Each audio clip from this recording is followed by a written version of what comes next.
First, I want to thank everybody who reached out, who saw the video of me in the car um, while I was on the edible. Thank you for reaching out. Thank you for coaching me through that. I was terrified. I've never experienced nothing like that. I did not intend on having that experience. And, you know, really words can't express how important it was that y'all got with me, because I was having suicidal thoughts. I thought I was stuck in a loop, and I thought I had to end my life to end the loop for, multiple situations. So thank you. And to add context to that, the way I got into the situation, had a friend, childhood friend. She was in town. Her brother was in town. It was her brother's son's birthday party, so a kid's birthday party. We talking 10, 11, kid's birthday party, maybe 12. Kiddie pool, all that. I'm going to their parents' house. So I'm at their parents' house at a kid's birthday party, and I'm given a cookie. I eat the whole cookie. I was told afterwards the cookie has weed in it. I said, praise God, right? But I'm gonna tell you this: I've never taken an edible. I don't know what it's going to do. I also, also don't know who got, and if that's what they do, because again, I still don't have a full concept. The way people have been telling me about them, if that's what they do, why are they at a kid's birthday party? None of my business. After this, I tell them I'm driving to Dallas. On my way to Dallas, I start losing the faculty of my hands, and my head start hurting. So I start to pull over. I call Brianna. I say, Brianna, this is what's going on. I'm scared. What are other people like?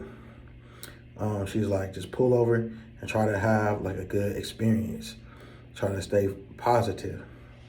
I don't know what that means, because I'm on a freeway on my way to Dallas. This means nothing, and I'm losing my abilities. I don't know what that means at this point. I call my mom.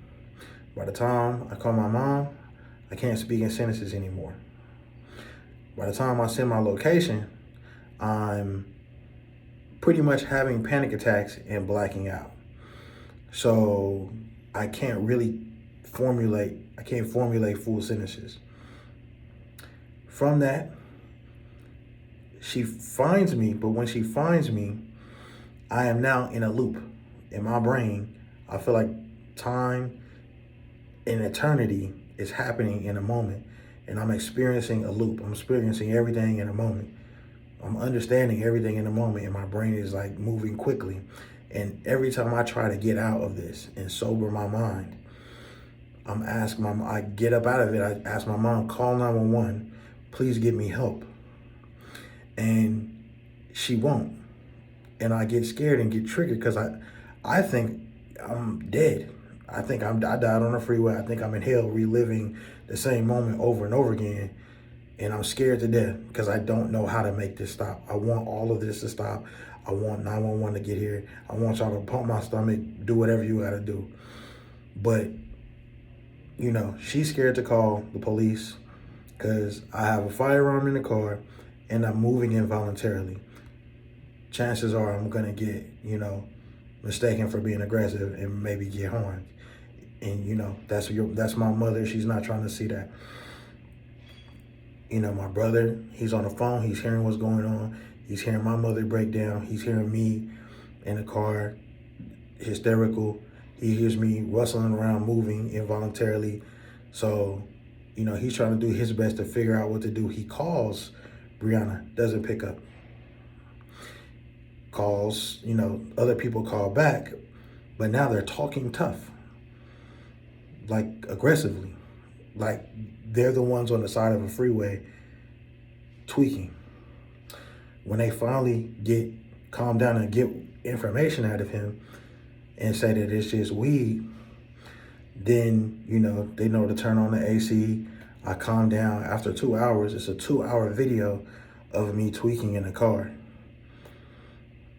I, go home, and I just have to ride out this experience, this bad experience. So I'm moving involuntarily, stuttering, tweaking for all of yesterday and, and all of Sunday. So on Mother's Day, my mother got to watch me tweaking. My grandfather, who is, I'm sitting at the kitchen table involuntarily moving. I can hear him getting emotional behind me, but I can't even get up and tweak in another room. So I completely, and there's people who are contacting me, who are asking me to take the last video down, who will probably contact me and ask me to take this video down, who are asking me because, clearly you don't want to get in trouble. I understand weed is illegal in Texas. And I understand we can go all the way to the max. The weed was at a house at a kid's party. If the homeowner knows, right. If somebody, I'm not saying I'm taking legal charges, but if, for whatever reason, somebody want to come after you, I get it. That's people, parents that could go to jail. That's people that could go to jail. That's people could lose their kids. I get all of that. But I'm gonna be completely transparent in saying I don't care. When I was on the freeway doing 80, your Snapchat said you were outside on a bouncy house. While I'm convulsing in a car on the side of the freeway, you on Snapchat dancing and singing.